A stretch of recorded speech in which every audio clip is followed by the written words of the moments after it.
now, the Wad Fam Chalk Pod.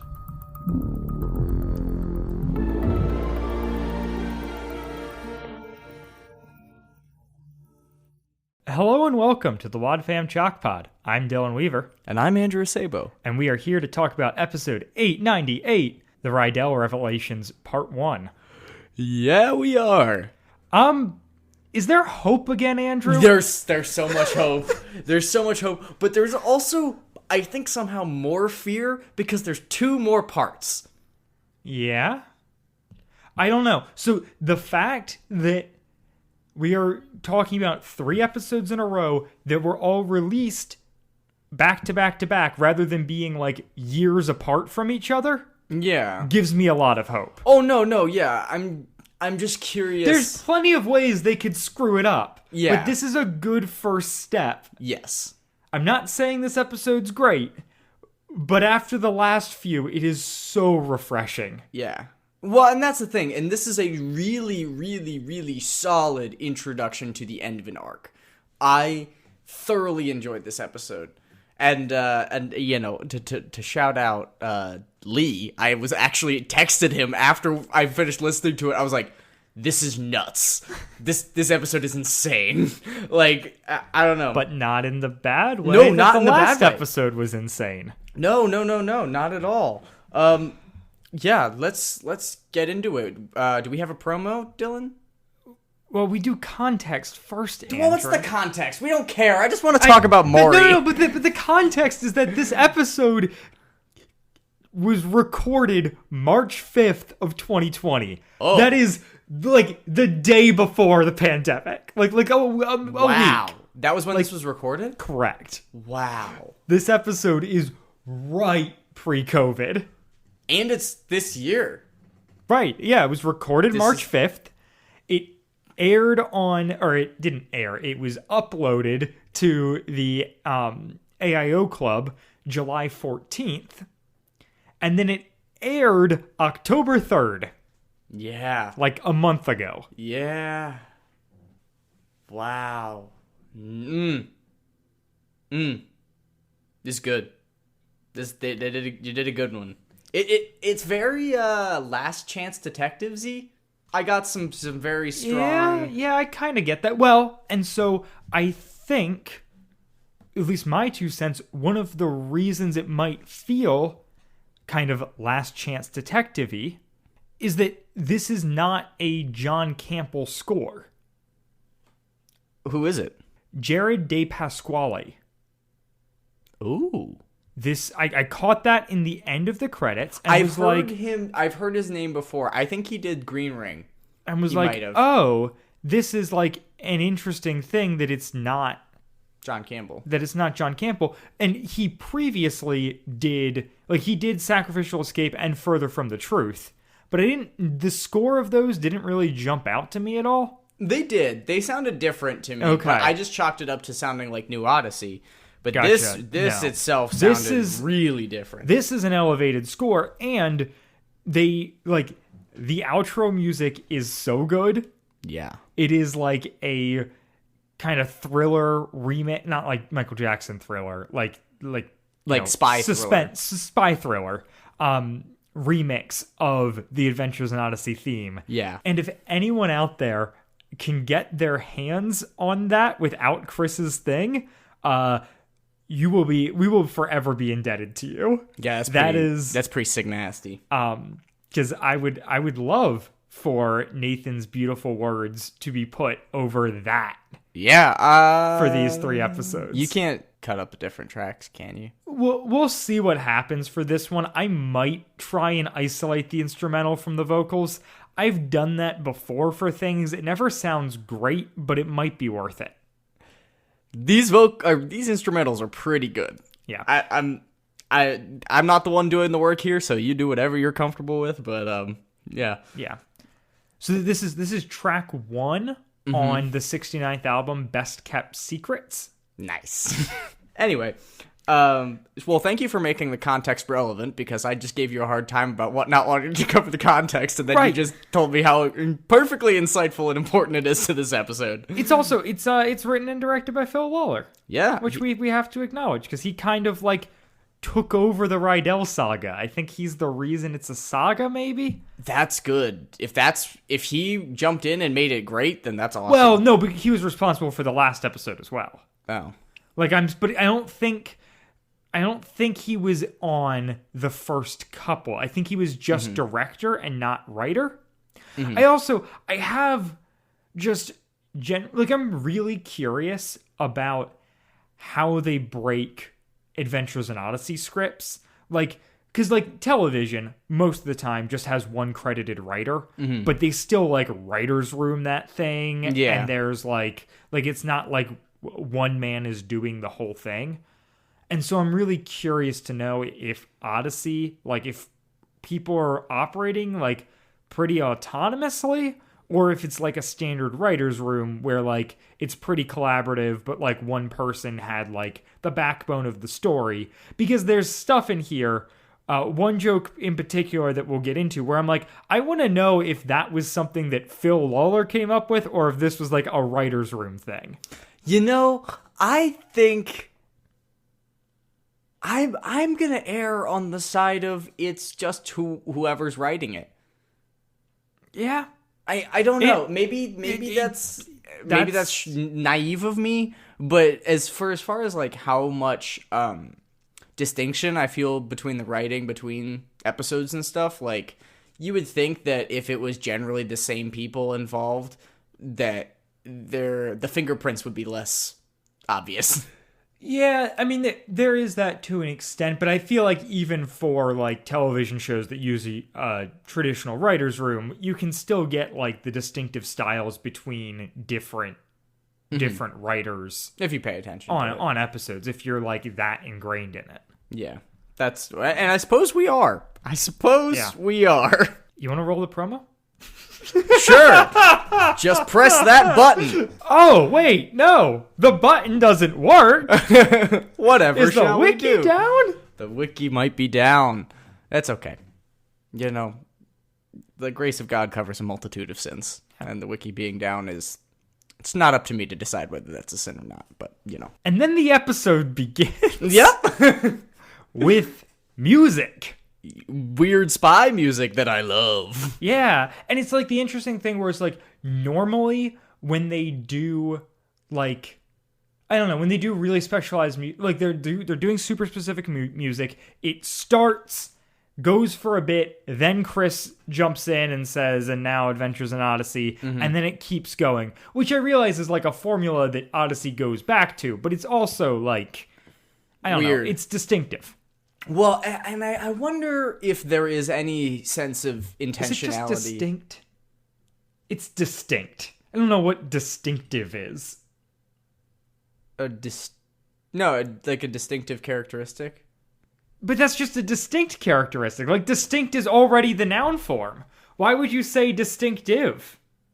Yeah, is that even a word? I don't think so. It wouldn't make sense. The characteristic of one person or thing. Maybe that's just another time that English is a stupid language.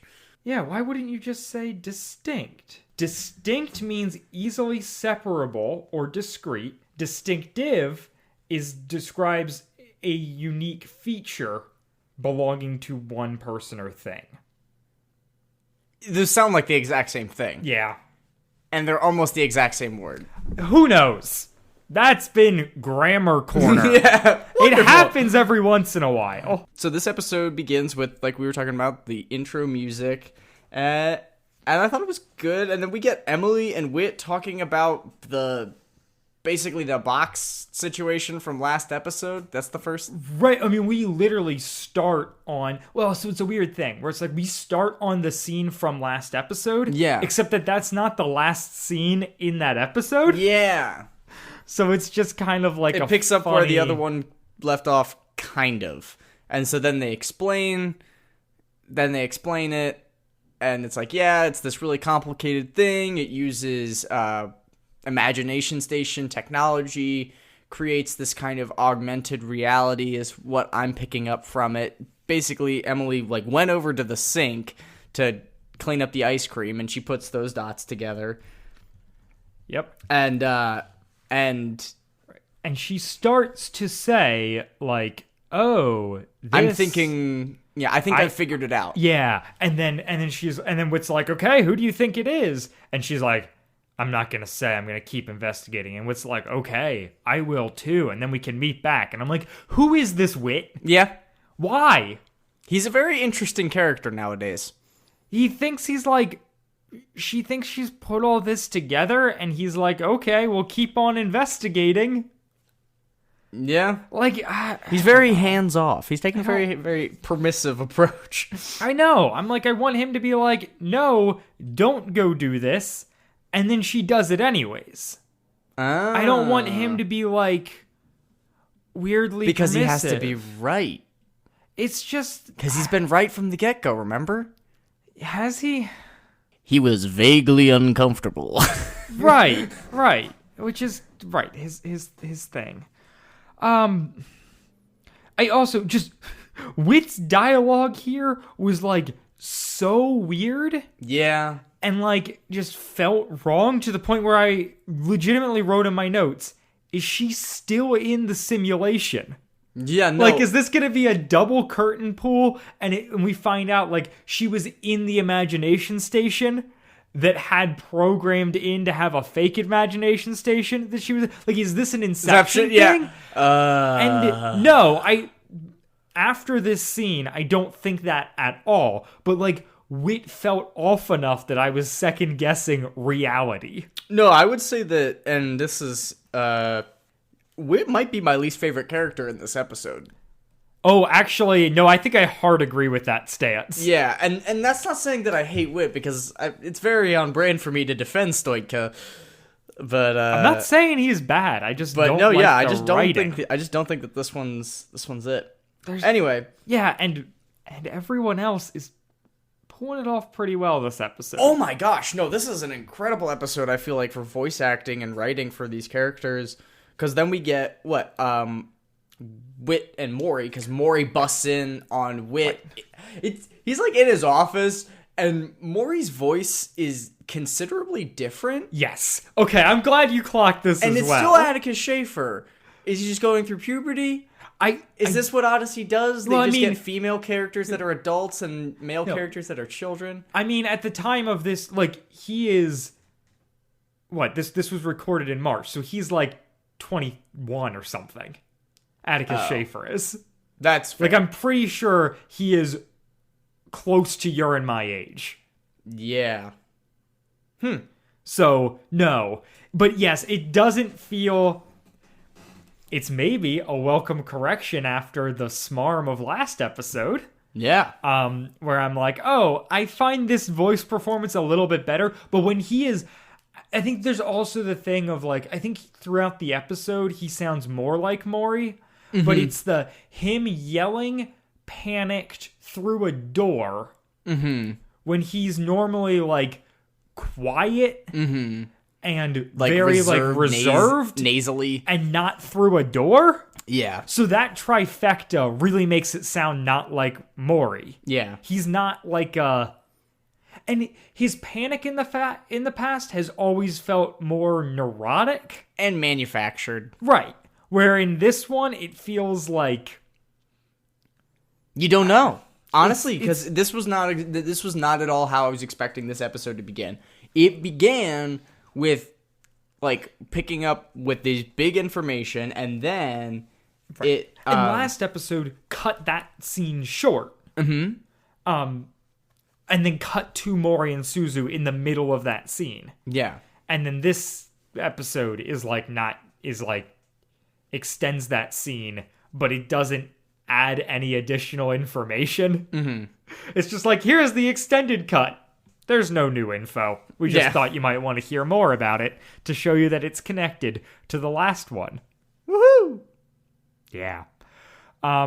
So, he thinks that Suzu was kidnapped by Emily. Right. Which, as a listener, I was like, whoa, what? He's just making this up. There's no way that this is actually happening. He manufactured all of this to pin it. Having listened to the whole episode, I fully agree with that statement. Yeah, but it really sucked me in. It really sucked me in. It got me. You had me in the first all of it. I believed it. And then it was when the episode ended, I was like, something. I'm vaguely uncomfortable. I don't know. It just doesn't seem like, I definitely see it's on brand for him to set that up, but that's also kind of like, I don't know where Odyssey's going with this. Is this going to be the arc where he's the bad guy this whole time, or is there something else going on? That's what I'm saying. There is a problem that with this episode that is Emily and Whit are so dead set on it being Maury without a ton of clear evidence that I'm like, is there going to be a reveal where it's not? Yeah. Like, I think still no, especially because, like, the show isn't going to make Whit at fault. But it is weird. I don't know, it's just, if we get through this whole thing, and it was truly just Maury and or Suzu behind everything, then I'm going to be disappointed at how hard the show telegraphed that it was the two of them. If we get through it, and it's not the two of them, I'm going to be very irritated with how the show wrote their characters to be always suspicious. No, Like, yeah, I'm it's thinking... like a bit of like it's a bit of a damned if they do, damned if they don't kind of thing. Well, and what I'm saying is we've got two more parts of wiggle room that, like, when I through the other side of the glass, was that was a 3-parter. That was a 3-parter. And the difference... That took some pivots. And that's what I'm saying. That's given me some Odyssey trust issues with Rydell Revelations, and I'm thinking, we got 2 more parts, and I have no clue where this is going to go, considering how this episode ended, and whatever. We'll get there. Here's something we didn't talk about last week, and I think it's such a big spoiler. Like, I think it's something that is so huge... that would be so huge if the series did it that it would have been spoiled for me by now. But an imagination station that is transmitting wirelessly sounds so much like a Nova box. Yeah. And there's no way Odyssey pulled that off and I didn't hear about it. But if they did, holy crap. They just did the same thing again. No. I'm not saying, like... Well, yes. So either there is a connection there, or they just repeated something. So if they just repeated something, oh yeah, my gosh, whatever. if that was intentional? But right. No, that's the thing I'm saying is I don't think that. I think if this was an intentional connection, someone would have spoiled it for me. Did Paul McCusker write Novacom? Oh gosh. Was Novacom McCusker? Novacom is during the era where Phil Lawler is making 3-2-1 Penguins. So it is, yeah, it's mostly McCusker. Yeah. I could be wrong about that, but I'm pretty sure. Pretty sure Lawler's not super involved, at least towards the end of Novacom. Yeah. But right. There's no way this actually is a Novacom connection, but also part of me is like, they've made other Novacom late stage aftermath. An incredible reveal because that common denominator of like we have like this is a box based off imagination station technology that is like wireless. Yeah. Well, and here's the thing. I did not like I don't think that somebody would have spoiled it for me. I just think for as much time, I'm not saying someone would have intentionally spoiled it for me, but I can't imagine that wouldn't have been like that. I wouldn't have been keyed into that at all. I'm just wondering how many. I mean, I know that Odyssey has a lot of has some lifetime listeners that have a lot of strong connections to older stuff that still listens to newer stuff. My question is, are they going to cater to that audience? I have no idea. And this might all be for naught. Pure conjecture. But also, if that winds up happening, Holy Moses. That would and be also, insane. I want all the credit in the world. Oh, yeah, all the also, credit. do not tell me, hashtag, don't spoil the Rydell Revelations. Yeah, please, dear God. This is giving me so much joy. Yeah. Oh, I was so... Also, I think the Rydell Revelations is a better name for this thing as a whole than the Rydell Saga, but it's also ambiguous because you could be talking about the 3-parter or all 9. So, like, I get why you wouldn't do it. Yeah. But, like, I like that it's, like, the Blackguard Chronicles, the Novacom Saga, the Green Ring Conspiracy, and then the Rydell Revelations has a nice, like, Yeah, it's feel distinctly to it. different. Sorry, I didn't mean to say distinctly again. No, you said distinctly, though, not distinctively. And distinctively different is the slogan for Moxie. That it is. God, it's been so long since I've had Moxie. I miss it. Oh. It's like... Yeah. Moxie... It's like a licorice soda. It's like it's like a vacation for your mouth. You don't get it that often. But when you do, you really just gotta savor it. So can we have a companion shirt to the salami one that is just Moxie, a vacation for your mouth? Yeah. Moxie, it's a vacation for your mouth. Salami, it's the kind of meat you don't want to eat. My taglines will make nobody any money. But we do it for the love of the craft. We do. And boy, do we love the craft. Minecraft, that is. I was thinking about it the whole time. The You minute we ready? said craft. You ready to launch the official WadFam Trackpod Minecraft server? Don't tempt me with a good time, Dylan. So we stopped covering the episode right when Maury accused Emily of kidnapping his Right, sister. because it's important to make a Novacom connection. Yes, and yes. talk about Minecraft. Yes. So, right. So then Maury's like, here is... I've got proof that she did it. Oh, I don't involve the cops because I think it's Emily. Yeah. Weird. Yeah. I've got proof that she did it. Here is like... Does he show her... He's got Emily's phone where she records everything. Throughout this entire episode, he just keeps referring to recording. Yeah. It's audio or video? It's got to be just audio, right? It's audio. I'm thinking it's a voice memo, like old school Right. detective style. Yep. You know. That's what I'm clocking as well. But when he first said it, I was like, oh, it's a video recording? That's weird. No. But then weird. That's weird. And it is weird because I guess it's false. It is false. Maybe. We don't know. Who knows? So yeah, and then Whit goes to unlock the phone, and he mentions that it's unlocked, that it's not password protected, which makes me think that Maury did it. Right. Is Whit that an clocks it as intention? suspicious. He calls it out as suspicious. You know what it made me think of? Eugene has a device that unlocks phones that he used in the Green Ring Conspiracy. Yeah, that just randomly generates letters and numbers. Yep. Right. Mm-hmm. Odds Maury used Eugene's device to get into Emily's phone? Pretty high.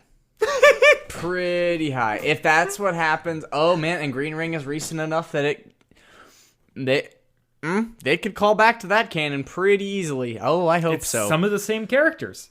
Phil, don't let us down. I know you've already written this and you can't change it, but God, I hope this isn't disappointing. You could change it, man. Just do, they've already remade episodes. That's fair. Yeah, you could do it. Go for Looking it. at you, early Twilight Zone. Then they go and start playing the stuff from the... Oh, wait, no, Maury explains that the reason he thinks it's her is because he saw Emily and Suzu fighting and then followed He was the in the two computer. of them. He was in the Right. computer lab doing something after school, looking outside. Saw them fighting at the bike rack. Through the window. In my head, it's raining. I don't know why. Yeah, I didn't clock the rain because we would have heard it, but you know, Yeah, that's fair. whatever. Then they bike to Suzu and Maury's house, the Rydell estate, and he finds the phone, but not Suzu and Emily. And her room is ransacked. He doesn't say that, though, Yes, he does. Oh, he does? Okay. Yeah, I take it back because that comes up later. But Which is weird because then he's trying to pin it on Emily as her kidnapping her. Yeah, no, his whole story makes no sense throughout.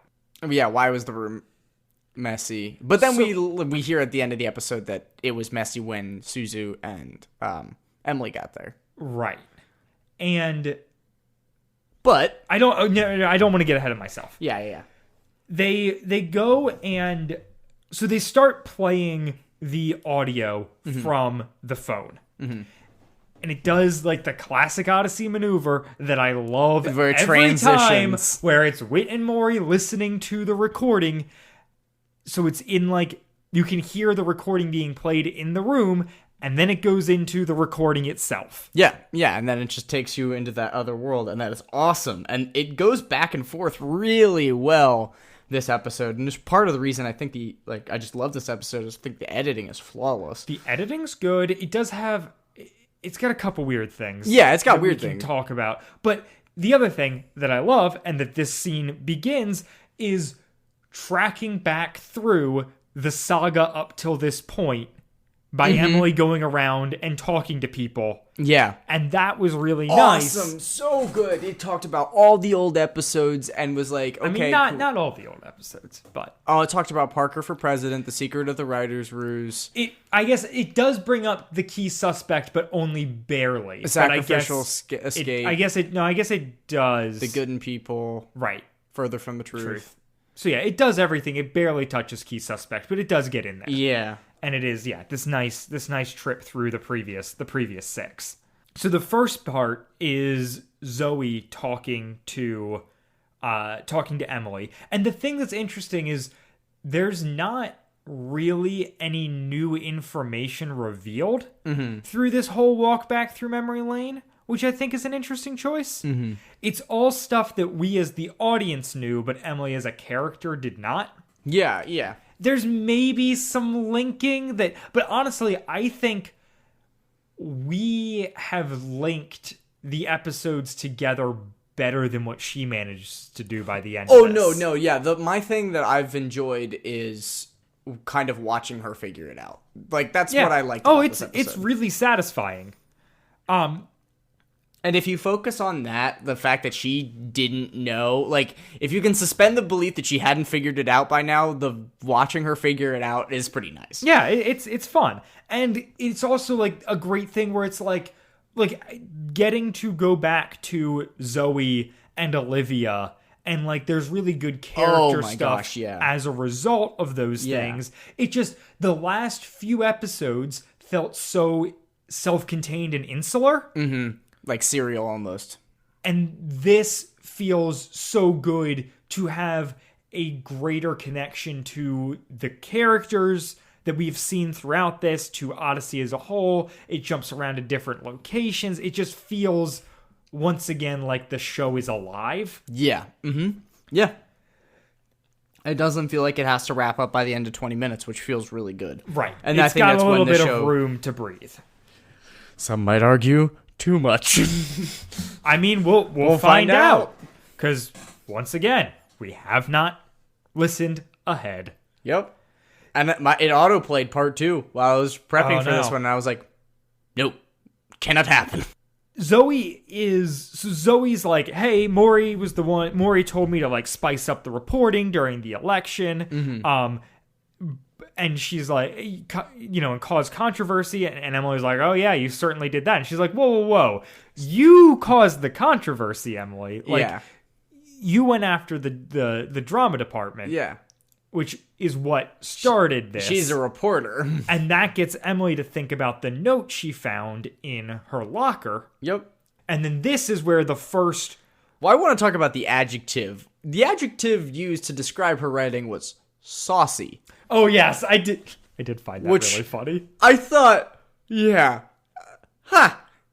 I think it's endearing, and also it's endearing to hear a children saying it, knowing that they heard it from an old person. Yeah. I don't know. I feel like saucy has had a bit of a renaissance. Yeah, and I like it. Well, the sauce, I mean, you get lost in it. Yeah, it's a cultural touchstone. It's our generation's keystone. You know? The sauce. So this is the first audio, like, end of a clip, start of a new one, and I think it's handled poorly. Yeah. She, without really, like, kind of mid-sentence going, like, gathering up her books or whatever from her locker, ends the recording, and then the next one starts with her going through paper. Yeah. And they do a thing where rather than, like, cutting scenes with, like, music or whatever, probably just to keep the pace going. And the immersion, I would say. Right. They do like a little bloop. Mm-hmm. The problem is that it sounds too much like a phone noise, and I was listening on a phone, and there's not a clear enough... Did you think your phone was going off the whole time? Well, there's not a clear enough... No, because after this, it gets, like, it's totally fine. Yeah. But the first one, there's not a clear enough change in the sound design between that scene and the next one. Mm-hmm. Like, it sounds like if that beep hadn't gone off, it would have just continued as one scene. Yeah. Even though we're jumping time. And so there was just a little bit of confusion where I was like, oh, it made a weird sound, and then my sound cut out for a second, and then it kind of picked up where it already was. So it seemed like a glitch, not a choice. And then when they repeat it and they do a better scene transition, then I think going forward it totally works, and I like it as a device. And I'm thinking about picking it up for our show for the times we have awkward transitions, just dropping that in. Oh, just a bloop? Yeah. I don't know. Could be fun. Other podcasts I like do it when they have, like, really hard cuts between, like, where they cut out segments. A bunch of audio. Yeah. And we do it, but we just do it poorly, where you're like, there was definitely a cut in there, but they didn't acknowledge it in the show. Yeah. Just because of that's kind of been my editing style. We then have Emily looking at the note that was left in her locker, which she had kept in a file back at her house, which I think is fun. And she realizes that the handwriting is a partial match to the writing in the front of the writer's ruse. Yep. So it's not enough for her to pin it on Maury, but, like, she thinks that that's probable. Like, it confirms her suspicions. And this is kind of the problem, where I'm like, this whole episode... She goes to Whit and starts and says, I think it's Maury, but I'm not saying that. Mm-hmm. And then she is, throughout the whole episode, trying to confirm those suspicions. So she's going in with her mind already made up that it's Maury, which makes me think that she screwed up. Because... she is looking at everything through the lens of Maury is behind this. And while I also think Maury is behind this, as a storytelling thing, when you have someone go in already having drawn their conclusions, you should have their conclusions disproven. Yeah, like the that's why storytelling I'm thinking thing something is that, else. The pacing, right, for how much happens in this episode, and the fact that there's 2 episodes left, the pacing suggests that something big is going to happen. Right, like, good storytelling is that their gut leads them astray. Yeah. When they are, like, that set on something. You, like, the whole episode is being told of her going through evidence with the lens that Maury is guilty, and then her comparing that as evidence and figuring out how it proves her theory, which is bad scientific method. And a couple different characters half call it out. Yeah. Where they're like, yeah, but, like, none of that points to Maury. And so I really hope that the show isn't doing a thing where it's going through and being like, and all of this, and, like, Emily was right in assuming that it was Maury, and then going out to prove it. Because I think that that's not a good lesson, that's not good storytelling, and I'm really interested to see how they circumvent that without under-servicing the character of Maury. Yeah, and that's a pretty good transition to then what happens after she makes that handwriting comparison. She goes and then stakes out Maury's house, essentially. Right. She goes to check and look through the garbage for like pieces of discarded handwriting of Maury's to see if she can compare it. And yeah, what you were talking about, I think the frustration that we're feeling here is the idea that, like, we know it's Maury, and if she already knows that it's Maury, that's going to be really disappointing because then all of the conflicts feel manufactured. But if it's not Maury, and what is, being brought up by these other characters is just that, like, yeah, this is bad detective work. Like, I get you have a hunch and you're probably right, but, like, as far as giving everybody the benefit of the doubt and seeking justice impartially, not doing a great job.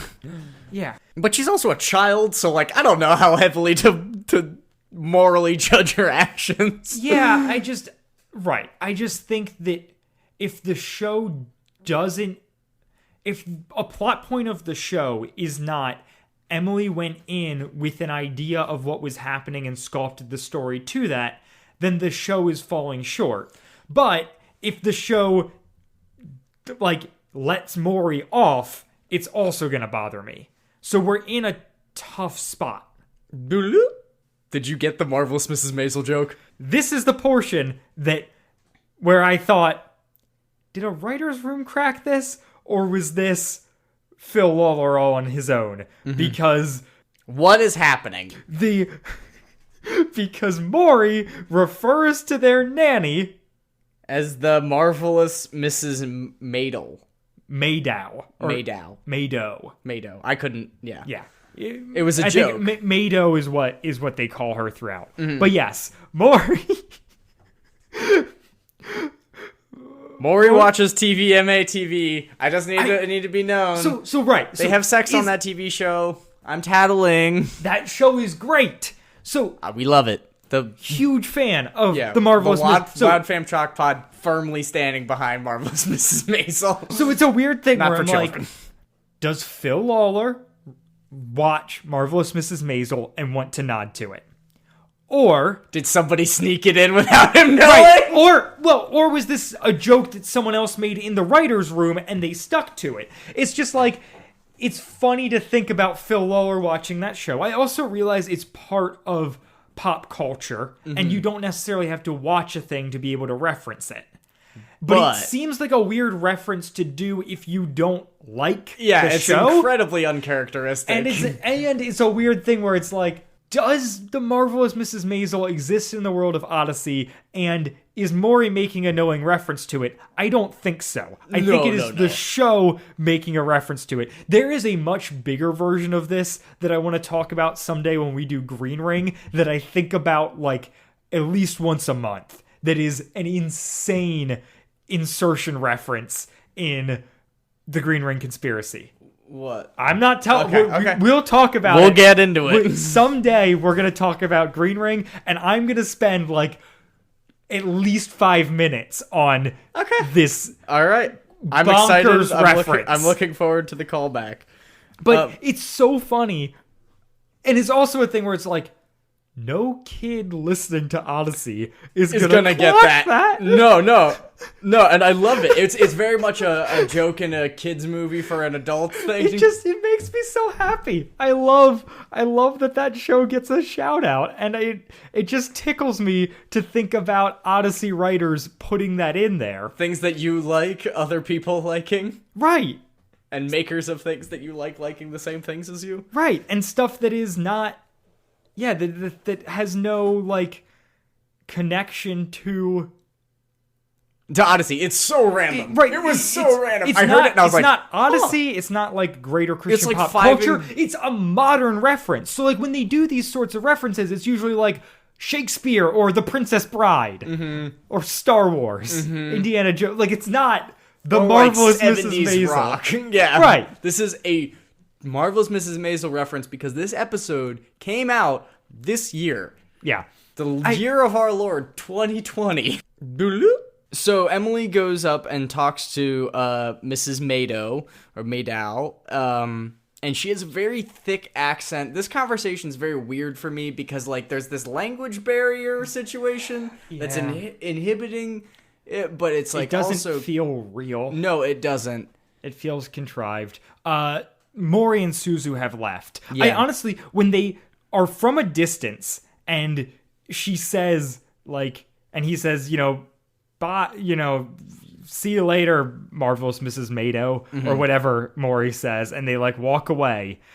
And Mado says something, and I'm like, oh, is she Popov? Because it's in the distance, and, like, it's just, like, an accent voice, and I'm like, is this going to be the reveal that, like, she's Popov from the previous 2 episodes ago? Nope, not at all. Not unless Popov is a really good actor and can race shift. Yeah. From Asian to not Asian. Right, she's Eastern European, I believe, in that. So we get that, and then we get her talking to it. We get the language barrier. It's a very interesting scene where Mrs. Maddow is very clearly uncomfortable having this conversation. We learn that she's their nanny, and that their mom is dead, and that their dad works at the Japanese embassy in Japan. Or works at the American embassy in Japan. U.S. embassy in Japan. Yeah. Yeah, and Emily's detective skills regarding, like, this scene and later on with Suzu are really bad, and I hope the show doesn't validate them. Yeah. Because that's the other thing. Like what we were talking about with how hard they're telegraphing that it's Mori, that I kind of hope it's not. How hard they are, like, how pushy Emily is. I'm like, hoping that someone that needs to come back, and, like, she can't be justified. Yeah, exactly. If Suzu and Mori are the true evil behind all this, then she is justified for her actions of being pushy and kind of forcing herself in a kind of a vigilante way. Yeah. Whereas if they're not, then we can get her feeling bad about the way she's handling this. Because it is bad. Olivia reveals that, like, she has never seen Maury's handwriting. Yeah. Everything he gave her was, like, typed, which I think is kind of a funny thing. Because he's a nerd. I love because, like, we've already seen her go through all of this stuff with Zoe, that she cuts Olivia off and is like, yeah, I don't need to rehash the election again. Yeah. It was just so nice. She was like, yeah, we're not here to relitigate that. Her whole idea is like, well, they worked on the campaign together. Maybe she has his handwriting. And, like, you can kind of see through the cracks for the episode where it's like, Emily needed to talk to Olivia, and this was a good way to set it up. More than, like, it makes sense that she goes to her to talk about the handwriting. Yeah. But I also don't care because it is it's my favorite scene in this episode. Well, the Matthew scene's really good as well. Yeah, I was gonna say I like the Matthew scene more, but that's just me. No, I mean that's fair. So Olivia fills in Emily on the whole drama club fundraiser thing. Yeah, and like oh, it sounds like it was too good to be true and stuff like that. Like very much rehashing all the stuff that happened in that episode, the mysterious voice, the phone call, the money, explaining all of that. Not the mysterious voice, just a mysterious voice. Yeah. She talks about Jordan, the a mysterious voice Jordan. And we find out that he, because I guess this was, in my opinion, this was left hanging, which is that he never refunded the money, like, after the trip or anything. Yeah. Which Maury hinted that he might do. Yeah. In that scene with Suzu at the end of the episode. And then that, like, didn't happen, which I thought was interesting. I also only clocked in this scene for the first time, which is hilarious because we had a full episode of this. But the idea that Maury is in the drama club, I find really funny. Yeah, he strikes like, me as a tech guy. Right, well, he's a math nerd. Yeah. And also, in the drama club. Oh yeah, I knew a lot of very academically intelligent people that were heavily involved in theater. No, I'm not saying that it's not like he's a jock and in the math club. I just thought it was like, I don't know, a little funny thing of like, oh yeah, I want to see, like, and obviously we have no idea how this ends, but I do hope, I don't know, I have a hope that at the end of this, Mori and Suzu get to continue being characters within the town of Odyssey. Yeah, that's kind of where I was at too. I hope they don't just get whisked away. Like, I don't know. We don't know what's going on with them. I would like to know more, and I'm curious to know if I want to know less at the end of this 3-parter. Time will tell. Yeah. Then this conversation ends in a way that I think is great, which is Olivia suggesting that Emily go talk to Matthew. Yeah. Which is perfect because that's an She's older like, sister. It's Matthew's older sister. Yeah. Yeah, and she says, she also is like pushing back a little bit on the Mori thing, where she's like, she's going through the story of Mori and how he was involved in the drama club fundraiser. But at the end of it, Emily's like, well, so what was suspicious about what Mori was doing? And she was like, oh, nothing. It was just something weird that's happened in recent days. But like, he was perfectly normal. He didn't think I should take the money. There was nothing suspicious about how he acted. He chipped in just as much as the rest of them. Are you sure? Like, you think something's up with him? And Emily's like, yeah, absolutely. And she's like, well, have you talked to Matthew? And she's like, no, I've been avoiding him. And, that's at which point Olivia's like, go talk to Matthew. And she's like, okay. Mm-hmm. And that's where we get the really, really great scene between the two of them. And so they're recounting the last episode with the AR Imagination Station cocktail adventure. Nova Box? Novacom Kids Center.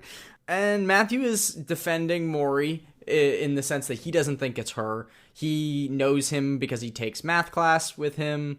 And apparently, things we learned in the scene, his handwriting is terrible, and he's really good at math. Yep, and confirming the previous episode. Yeah, and that the sacrificial escape definitely really emotionally scarred both children. Yep. Glad they talked about that. I know, and that's what I'm so glad about, is that they were once that started getting brought up, which doesn't happen until the next scene.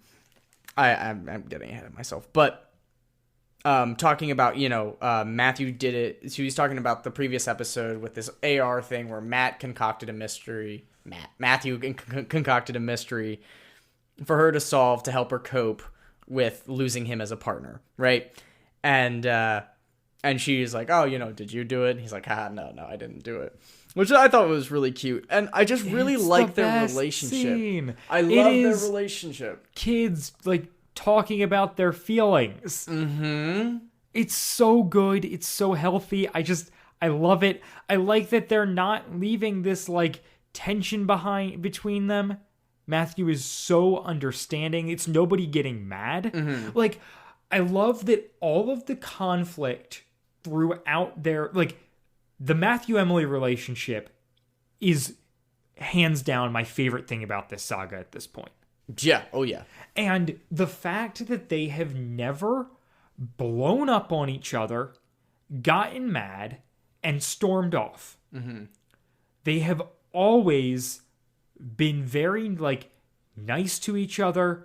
Emily has been hurt by things that Matthew has said, and Matthew is fully understanding of that and isn't like, well, you shouldn't be. He's like, yeah, I'm so sorry. It's just I got to be true to myself, and here's the but that doesn't mean we can't be friends. I love the efforts to which this show goes to preserve the integrity of that relationship. Yeah, and to not just make it every other sitcom or kids TV show where the conflict is that the characters are not communicating. Mm-hmm.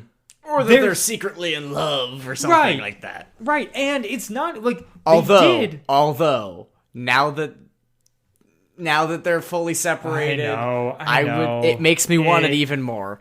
This episode did kind of set in where I'm like, is this Endgame? I like them so much as platonic friends, but there's also part of me that's like, But they would be cute together. Well, and that's the thing, where she can have Suzu as her partner, and Matthew can just be your boyfriend, and then we get to keep both of them. Yeah, but also Matthew and Suzu. Oh, you're right. Boy, take us back to Parker for president. Those are the good old days. Actually, that was Key Suspect. Oh, that's Suzu's right, not yeah. in Parker for president.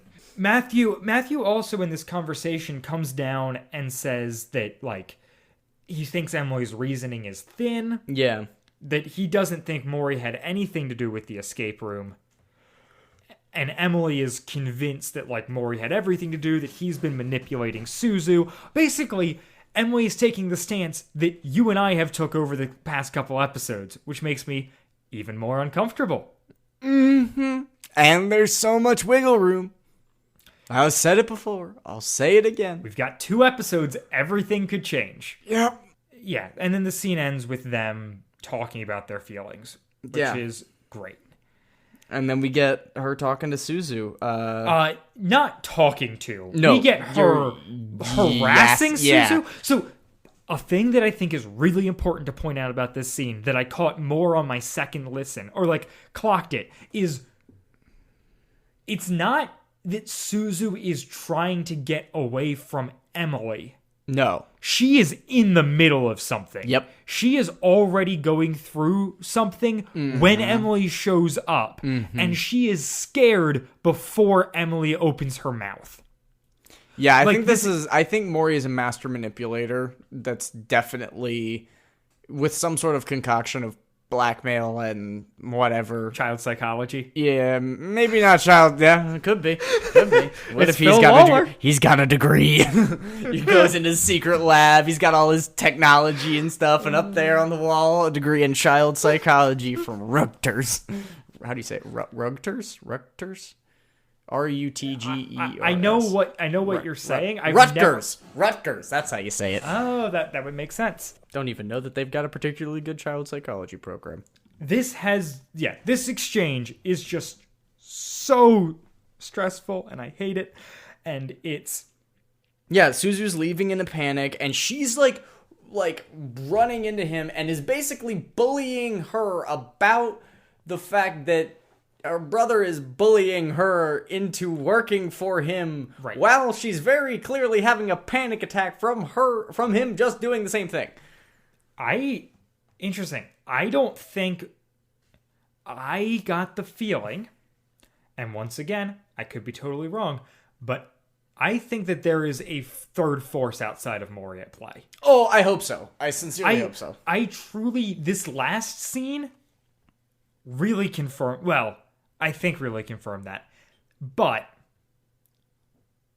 crap, I just solved it again. Is it I Parasite? hate it when I do that. Frick. Come on, is that real? So,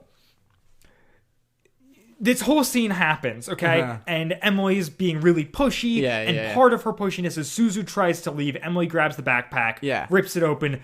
Backpack opens up, falls down, and her notebook falls out with her name written in the notebook. Yep. Emily's like, hey, that's the handwriting from the other thing. Yep.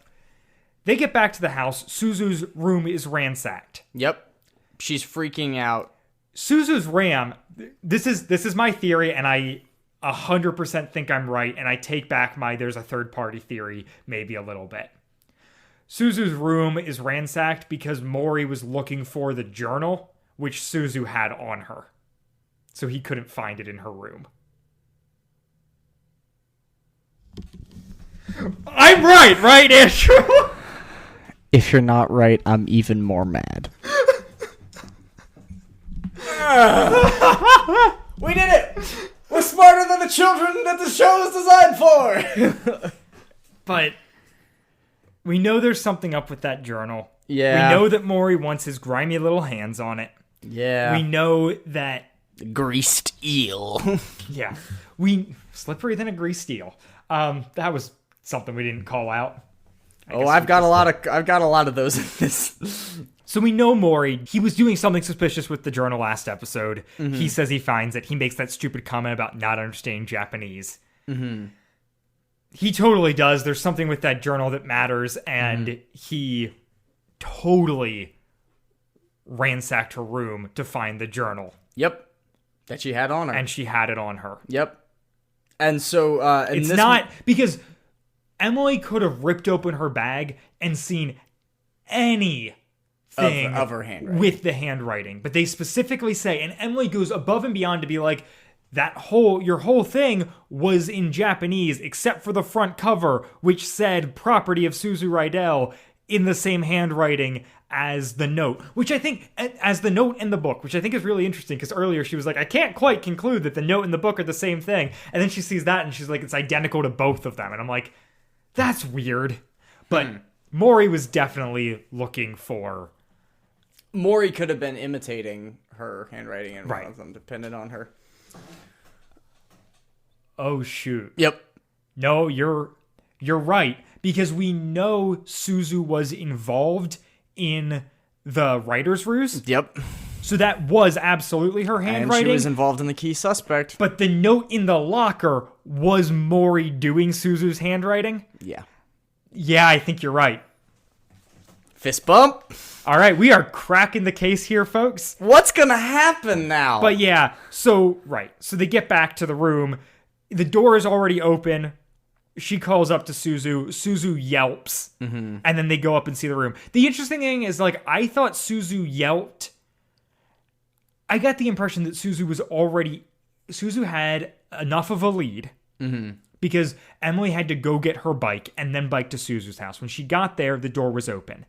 She walks in, calls out for Suzu. Suzu starts to say something and then yelps. I got the impression that Suzu was already in her room. I don't think she was yelping at the room being ransacked. Yeah, no. I think she has already been in her room. I think she was in her room. Something happened. Then she yelped. Then Emily came up. I'm not. We'll find out. We'll find out. That's some good. I like the idea. I think you're probably right. I believe we've struck pretty well so far, and I think this might be the one that doesn't pay off. So we then hear the recording of what Mori claims is Emily kidnapping Suzu. Yep. But what 100% sounds like Emily and Suzu getting kidnapped. Oh. I think it is 100% both of them struggling in that audio. And Mori somehow got both of them? I don't know how that logistically works out. Drugs? But Maybe. But I think that it is both of them struggling. I don't think it is one person overtaking another. Yeah, no, that sounds very on brand. Oh my gosh, and then Matthew's gonna have to save her. Oh, yeah, that would be sweet. Oh, it'd be epic. Yeah. Yeah, oh man, oh, I hope so. All this guessing. And then, I don't know, is Jason in Odyssey at this point? There's so much spy stuff that I'm like, when do we involve Jason? Yeah. Like, if there's or kind of, I don't know. Yeah, I know, I'm missing, like, some of the other townies, but whatever. We got Eugene a little bit. Yeah, we did get a little bit of Eugene. Go for it. This is when Wit accuses Mori of gaming everything. Everybody. Yep. Yeah. So Suzu, like, this is when she says, well, we didn't cover the part where she said, we would never endanger you. Oh, right. We completely skipped over that. Yes, because I got worked up on my theory. But yeah, when Emily is really interrogating Suzu, when she puts together the handwriting thing, yeah, Suzu's then like, we would never do anything to endanger you. And yeah. Emily's like, she's we? like, right. She's like, we never put you in any danger or something Yeah. like that. And then Emily's like, oh, you were in on this too. Or any real danger, because that was when in that moment was when we heard Emily freak out about the fact that she thought she was going to die. Oh, yeah. That's what I'm saying, Good Dylan. scene. Yeah, I got no, you. Good, You're good. You're good. Double back. We got caught up. It's okay. Yeah, so like this is all happening, and then they go upstairs, we see all this crazy commotion, and then this episode ends with Mori being like, see, clearly she's kidnapped her. And then Wits crosses his arms and leans his back in his chair and is like, no, I think she was onto something. And I think you have a lot of explaining to... He's such a jerk. Yeah. Why is Wit being like... He's so smug. Wit should absolutely be above a child. The fact that he's like trading punches with a kid really bugs me. Yeah, so then and that's where the episode goes out. We get a really good outro. We get basically just the classic Chris being like, what's gonna happen? And also being God is sovereign. Right. There seems to be a lot of mystery here. Well, God can see through all of that. Yeah. Essentially. It's just the very quotes loose. Hebrews. Yeah. Great. Awesome. It works. Mm-hmm. It's all right. functional. Theories. Go, Dylan. Suzu and Mori Mori are clearly working together. Yeah, in some capacity. Yes. I don't know. Because every time I take a step back, I'm like, I can't. There could be a third party controlling Mori. Right. I cannot make this fit a larger picture is the problem. Mm-hmm. But I feel like I can solve a bunch of these micro things where it's like, I knew Suzu was in on the escape room a year ago, and it's revealed in this episode. Yep. And I imagine that like, I didn't think about it until just now, but that should have been a big reveal. If I didn't, like, if I hadn't, like, if I didn't piece together those things, that would have been, like, I think, not to be like, oh, I'm better because I was able to solve this, whatever. We just spent a lot of time thinking about it and came at it from a different lens than a lot of people. Well, we verbally processed it together on mic. Right, but, like, I imagine for the general audience, that right there is a big reveal. Oh yeah, no, for sure. And like but we've been viewing this whole thing as like chronologically back to back. Right, and we had the sacrificial escape and knowing that Suzu was in on it, coloring the entire time we were following Suzu. Yeah. So yeah, I mean, do you have any like closing thoughts on the episode? I feel like we've said a lot of things. Yeah, I don't know. I want to listen to the next episode. I do too. I'm kind of team Mori kidnapped the two of them and is like holding them hostage, and maybe like he's got leverage on the nanny and she's like helping him. Like that's how they overpowered two kids. Mm-hmm. Like I don't know, but no part of that struggle made me think. Like listening to the audio and even knowing so there's like the framing device of this episode, the fact that they set it up at the top that this is what's going to happen, and then the end is supposed to prove that, but I even listening to the audio knowing that was what was set up was like, that audio was so inconclusive and absolutely didn't like sell me on the fact that Emily kidnapped Suzu, and Andrew had a revelation while I was talking about all that. No, I didn't, actually. Oh. No, I was thinking about a theory, and then I solved the theory in my head, and it wasn't right. I followed a rabbit trail, and I was like, maybe something about it. I was trying to make a connection so I could make it make sense, but it didn't work. Yeah, there's got to be something that like relevant about. So like there's the weird thing that we find out this episode, which is that Mori and Suzu are living alone in a house in Odyssey with their nanny. Mm-hmm. Their dad is an ambassador to Japan, like the U.S. ambassador to Japan. So he is not, it's not like he's like away on business. No. He has never lived in Odyssey. Yeah. And their mother is dead, presumably for a long time. Well, I guess it's Mori's mom, not Suzu's, because she's adopted. Yeah.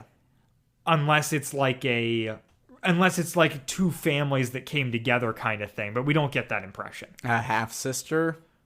Well, no, I mean, right, a half-sister, but he says she's adopted. Mm-hmm. So the only thing would be, like, if, like, both Suzu's mom and Mori's dad came from, like, both, like, had kids and then married. Mm.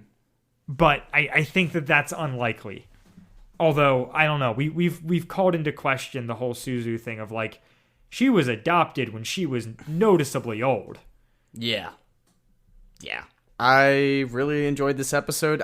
Not to say that it's not without its kinks and its frustrations, but as far as making me want to listen to more Odyssey, I think it's certainly accomplished its task. Yeah, I think it's good. I think it's subjectively good. It will be proven by how the next couple episodes unfold. My deepest fear is that this is the best episode in the trilogy, and that it gets worse from here. Or that, like, stuff later undercuts some of the stuff that was good in this one. Yeah. So, we'll see what happens. The only thing I wanted to plug here at the end, if you're okay with it, Andrew, a writer who goes by the name Jay Smouse did a really good, in my opinion, write-up of our podcast on his blog AIO Opinions. I'll put a link in the description. He was previously had left a review for us in Canada and has since updated that on Apple Podcasts and has since updated that review to be the entire review from his site, which I think is really fun. So if you're a Canadian person who listens on Apple Podcasts, you can read the review there rather than on the Adventures and Opinions blog. It is set up like a plugged-in review, and it some strong nostalgia for me. Yeah, and it ends on a line that I love, and I don't know. I want to read it because it's like it's one of my favorite reviews. In just this, where he says, in conclusion, I think that the Wad Fam Chalk Pod is a good podcast for those with the same worldview as the hosts. But it's even more interesting, I think, to hear what Adventures in Odyssey looks like through a different lens. I highly recommend that you subscribe to their podcast. Yeah. And I was just like, that makes me so happy. Like, that is what we're trying to do. And I really, really appreciated that review. So thank you. Pseudonym J Smouse. I assume you're not the character J Smouse writing, but if you are, that'd be cool. And impressive. Sentient fictional characters. It's always been a dream of mine. So I'll throw that link in the description, and you can, go there, read the review. Also, leave us a review on Apple Podcasts or your blog. I'm open to blog reviews. Do, yeah. And buy our merch. And just plug. I mean, now that we've got merch, it feels weird, but like, I guess we can do that. Yeah. We always have something to plug. Yep. And we're off next week for our traditional Thanksgiving break. We've been at this long enough to have a tradition. I know. 2 years running. Crazy. But we will be back the week after to talk about the Rydell Revelations Part 2, Episode 899. So Rydell Revelations Part 3 is episode 900. There's no way they can live up to that. Are they going to live up to that? We'll find out. See you in 2 weeks, Jock Squad. Bye, guys.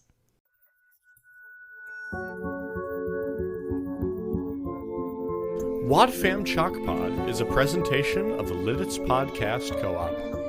This show is a fan podcast and has no official affiliation with Adventures in Odyssey or Focus on the Family.